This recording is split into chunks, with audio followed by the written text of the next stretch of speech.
E aí o que é que diz? De sorte que a língua constitui um sinal não para os crentes. A língua não é um sinal para os crentes. Deus utiliza então as línguas como um sinal para os incrédulos. Mas a profecia não é para os incrédulos, e sim para os que creem. E aí Paulo ele já começa a mostrar realmente, mostrando que qual era a finalidade do idioma, quando Deus desce e fala, através de outras línguas, mostrando aí, baseado no que ele já disse no versículo 20, no versículo 27, quando diz que na lei está escrito que falarei a este povo por homens de outras línguas e por lábios de outros povos, e nem assim me ouvirão, diz o Senhor. Aí ele vai dizer, no versículo 22, que a língua, então, ela se constitui um sinal não para os crentes, mas para os incrédulos. Então, possivelmente, os judeus que eram incrédulos. Porque aí você vai ver, quando Tomé ele pede um sinal a Jesus, Jesus diz assim: Tomé, seja crente, não incrédulo. E nós vamos ver Paulo dizendo em Coríntios, no próprio texto de Coríntios, logo no início, capítulo 1 de Coríntios, e o versículo 22, quando o apóstolo Paulo vai dizer que os judeus eles pedem sinais. Então os judeus pedem sinais. E aí Paulo está dizendo que o idioma foi um sinal para os incrédulos. Então se constituiu como um sinal para os incrédulos e não para os crentes. Certo?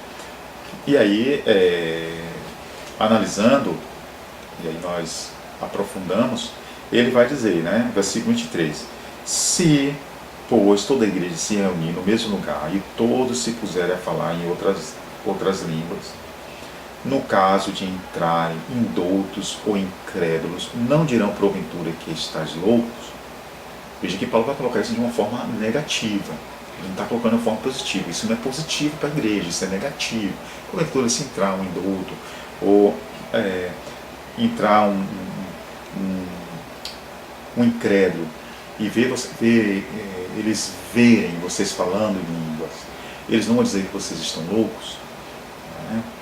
E aí nós percebemos que aqui Paulo começa a mostrar que possivelmente a língua que era um sinal para os incrédulos não seria mais os incrédulos gentios, possivelmente os incrédulos judeus, porque aqui nesse caso Paulo vai dizer que se entrar um incrédulo ou um indouto, eles vão dizer que a igreja está louca. Eles não vão ter aquilo como digamos, um sinal positivo, como já também não foi um sinal positivo para os próprios judeus, porque quando nós pegamos lá capítulo 2 de Atos, nós vamos ver que alguns judeus, eles começaram a dizer que os discípulos estavam com monstros, estavam bêbados, estavam manifesto algum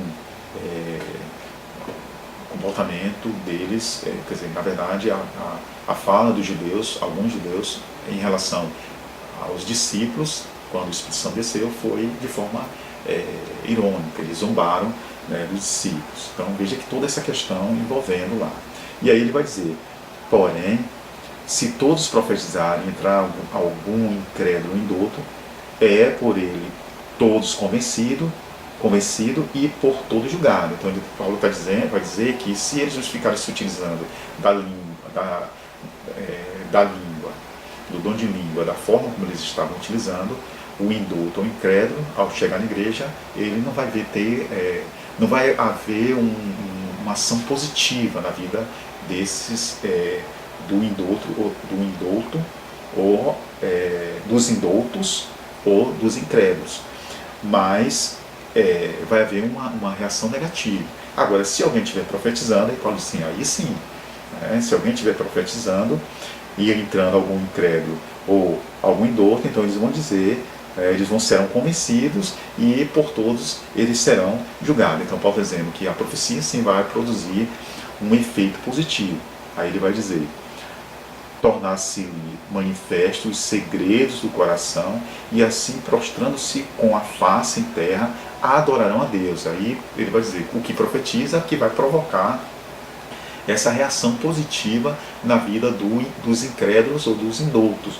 Então eles vão de fato adorar a Deus, eles vão de fato entender, eles vão de fato compreender, não com aqueles que estão falando em línguas, porque a reação deles será né, uma reação negativa, a não ser que alguém estiver profetizando. Aí sim, né, eles vão entender, eles vão compreender, eles vão se convencer, eles vão se prostrar diante de Deus e eles vão adorar, prostrado em terra, adorar a Deus, testemunhando que Deus está de fato no meio de vocês. Então eles vão testemunhar que de fato, Deus está no meio de vocês, se profetizar, não se falar em línguas. Ele mostra então a reação negativa daqueles que estão falando em línguas, da forma como eles estão falando, e a reação positiva daqueles que estão profetizando, mostrando aí que o que está profetizando de fato é que está realmente manifestando uma ação positiva e atendendo exatamente a expectativa do que é realmente o dom.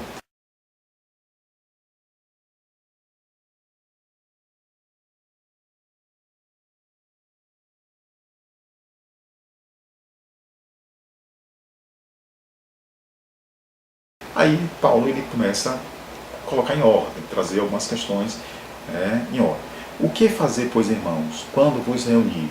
Uns têm salmo, outro doutrina, este traz revelação, aquele outro língua, e ainda outra interpretação. Seja tudo feito para edificação. A edificação de quem? Aí tem que ser baseado no versículo 12, a edificação da igreja. O dom é para a edificação da igreja. Ele já explicou isso no 12. Então, quando diz seja para edificação, é a edificação da igreja. Então, seja para edificação. No caso de alguém falar em outra língua, e aí, o versículo 27, aí então, que língua ele está falando? Que língua? O versículo 27 do 14. Então, que língua que Paulo está falando? Certo? Então, o versículo 27, ele vai dizer, aqui vai aparecer glossei, que é a ideia de idioma. Se caso alguém venha falar em outro língua, em outro idioma, que não seja mais do que 2 ou quando muito 3. Então não seja mais do que 2 ou quando muito 3. E isto sucessivamente haja quem interprete. Então, que não seja 2, mas que haja alguém que interprete. Alguém vai falar em outra língua, em outro idioma, tem que ter alguém que interprete. Então ele começa aí a colocar em ordem. Quando você vê esse texto, Paulo limitando aí essa questão, ele limitando, se você pega Atos capítulo 19, você vai ver que lá em Atos capítulo 19, ao ler, o versículo vai dizer, no capítulo 19, versículo 6, vai dizer, impondo-lhes Paulo as mãos, veio sobre ele o Espírito Santo. E tanto falavam em línguas como profetizavam. E eram ao todo uns 12 homens. Então aqui no versículo 6, aí o versículo 7 vai dizer, e eram ao todo uns 12 homens, dizendo que esses 12 homens estavam profetizando e falando em línguas. Então aqui não diz como estava sendo feito. Então digamos que eles estivessem falando todos ao mesmo tempo, falando em línguas. Certo? Então quem está aqui? Paulo. Paulo está lá no versículo 6. Mas aqui Paulo mostra que fale 2 ou quando muito 3. 14. Então ele vai dizer, não que seja mais, quando muito 3. Então, em outra expressão, 2 ou quando muito 3. Então 3 já é muito. Então traz essa ideia. Então Paulo está colocando aqui em ordem, trazendo ordem para a igreja. E ele vai, mas não havendo intérprete, então fica lá na igreja, isso é uma ordem. Fica lá na igreja, falando consigo mesmo e com Deus. E aí eles falando consigo mesmo e com Deus. Então, claro, aqui o que nós estamos vendo nesse texto é o que nós chamamos de uma concessão. Se eles entendiam que eles estavam falando uma língua, que essa língua era uma língua que eles estavam falando diretamente para Deus, que era uma língua que nem mesmo eles entendiam, já que vocês querem, já que vocês querem falar, só que se fizer isso na igreja tem que haver intérprete, porque o dom é para edificar a igreja. Certo? Agora, caso alguém não queira aderir, aceitar a orientação de Paulo, então vocês falem vocês, com vocês mesmos e com Deus. Então, já que havia essa compreensão na visão da igreja de Coríntios, e aí nós reiteramos a ideia de que essa ideia ela estava mais próxima às religiões de mistério do que propriamente a igreja de Atos, tanto é que Paulo vai deixar claro que para eles falarem, eles teria que haver um intérprete, isso na igreja teria que haver um intérprete, ser uma ordem, e eles sabem que hoje as igrejas que praticam um tipo de língua que não se entende, ela não obedece esse critério apresentado por Paulo, mas Paulo está colocando aqui uma ordem. Então, fale você e Deus. Fale você e Deus no sentido de que a compreensão dele não poderia afetar a igreja. Então, já que você tem uma compreensão, essa compreensão não pode afetar a igreja. Então, você tem que assumir sozinho a responsabilidade. Então, fica entre você. Certo? Então, isso é uma questão muito clara. Muito clara. Se não é uma coisa que não vai fazer bem a igreja, não tem um propósito para a igreja, não tem um propósito de edificar a igreja, e você entende que é uma coisa que na sua compreensão, aquilo, de fato, você está falando com Deus, então fale você e Deus. E aí ele coloca. Aí ele vai trazer no versículo 29, tratando-se de profeta, fale apenas 2 ou 3, e os outros julguem.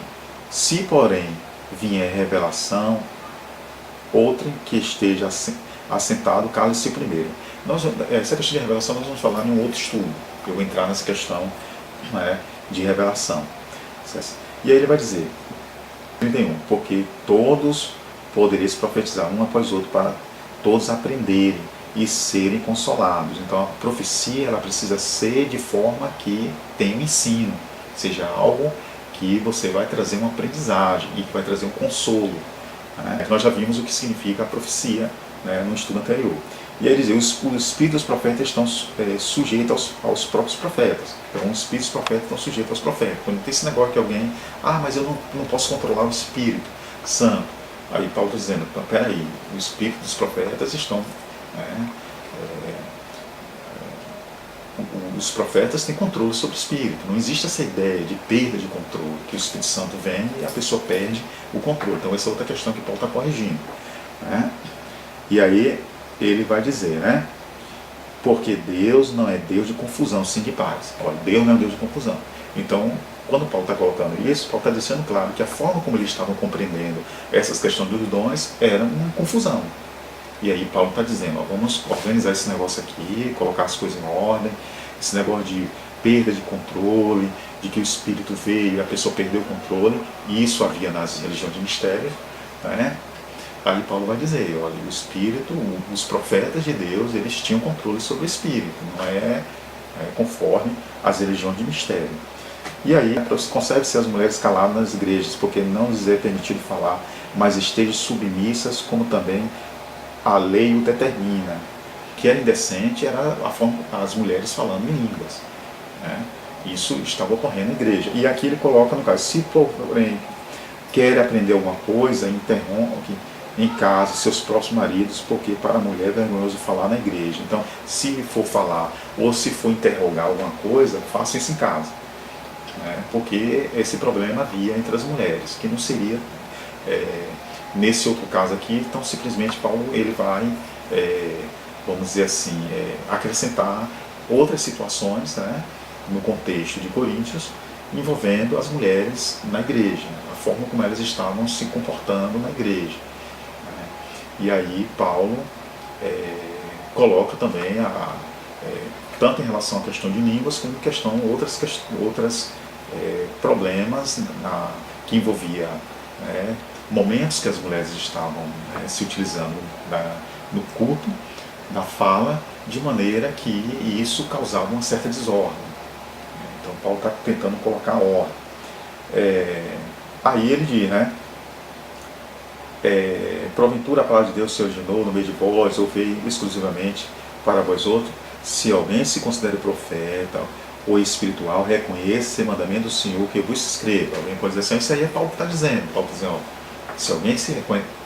se alguém se considera profeta, Se alguém que se considera profeta reconhece que o que eu estou falando é mandamento do Senhor, é ordem do Senhor, não é uma ordem minha. Então, todas aquelas ordens que eu deixei, todos aqueles mandamentos em relação à forma como vocês têm que falar em línguas, e a forma como vocês têm que utilizar o dom, né, a forma como vocês têm que se comportar na igreja, né, tudo isso é um mandamento do Senhor, é uma ordem do Senhor, não é minha. E aí ele vai dizer, se alguém ignorar, será ignorado. Né? Portanto, meus irmãos, procurai com zelo os dons de profetizar, e não proibais falar em outras línguas. Quando Paulo diz, não proibais falar em línguas, Paulo ele acrescenta o versículo 40, quando diz assim, tudo, porém, seja feito com decência e ordem. Então, está dizendo, não proibais falar em línguas, significa que aqueles irmãos que observaram esse texto de Paulo, a carta de Paulo, observaram a carta de Paulo, todas essas orientações dadas por Paulo, automaticamente eles iriam proibir, né, os irmãos de falar. Né, eles iriam proibir. Até porque Paulo, ele traz uma solução. Bom, já que vocês querem falar na igreja, não faça assim. Faça vocês, mas é Deus. Tá, então faça vocês e Deus. Né, vocês assumam o risco de vocês. Mas na igreja tem que ser com ordem, tem que ser dessa forma, deve ser desse jeito. Isso é um mandamento de Deus. Não sou eu que estou, é Deus que está colocando. Né? E aí ele coloca, dizendo, não proibais. Até porque nada que é proibido, para dizer a verdade, as pessoas elas são tendenciosas a se interessarem por aquilo que é proibido. E isso não iria causar um efeito positivo. Aí Paulo diz assim, ao invés de vocês proibirem, vocês têm que fazer com ordem. Qual é a ordem? É aquela que Paulo colocou aqui. Né? Quando ele diz aqui, primeiro, no caso de alguém falar em outras línguas, isso é uma ordem.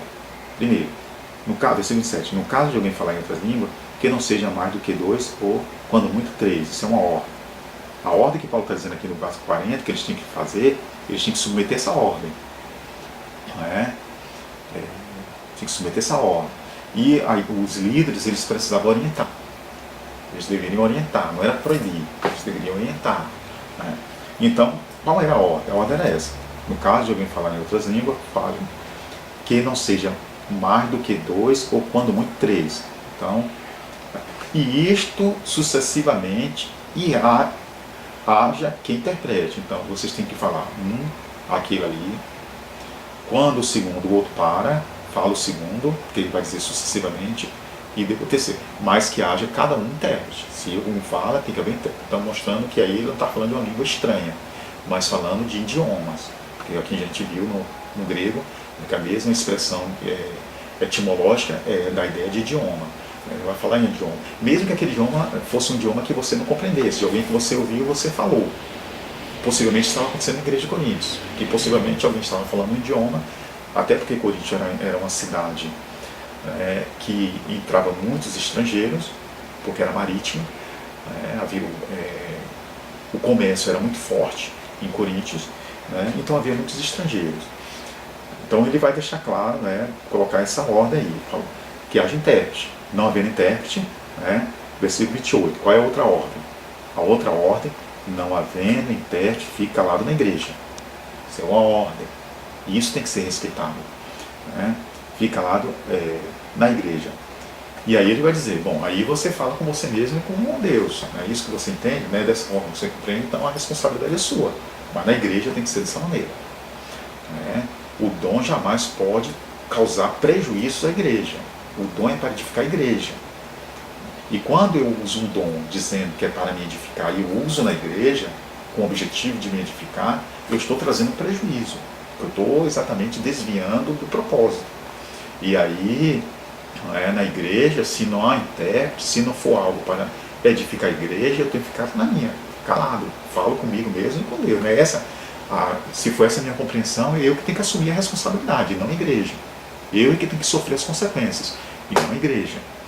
Então isso é que tem que ficar compreensível. E aí ele vai colocando. E aí ele vai colocando como tem que ser feito, como essa ordem tem que ser levada em consideração e como ela tem que ser orientada. Como tem que se orientar. Então a questão dos dons teria que ser levado à igreja no clima de orientação, uma proposta de orientação, não de proibição. Proibir não seria a solução. Proibir poderia causar um conflito maior. Então ele está orientando aí possivelmente seus líderes, não proíba. Apresente a ordem. A ordem são essas que Paulo colocou. E aí, dentro dessa ordem, né, se alguém está disposto a assumir o risco, ela que assuma sozinha. Mas desde que tudo tem que ser feito, e aí ele coloca com decência e com ordem, tudo tem que ser feito dentro de uma ordem. E é isso, e isto é o que Deus quer para a igreja. A igreja não pode tomar uma postura baseada na compreensão que vem de fora, ou que seja dos gnósticos, ou que seja das religiões de mistérios, ou que seja de quem for. A igreja ela precisa exatamente se basear dentro de princípios, conforme uma ordem, e sem quebrar exatamente a decência. Tem que haver decência, tem que haver ordem. E aí essa é exatamente a orientação que Paulo está trazendo para a igreja. Que Deus abençoe a todos, e no próximo estudo nós estaremos falando sobre o dom, sobre a questão de revelação. Vamos estar falando sobre a questão que envolve revelação.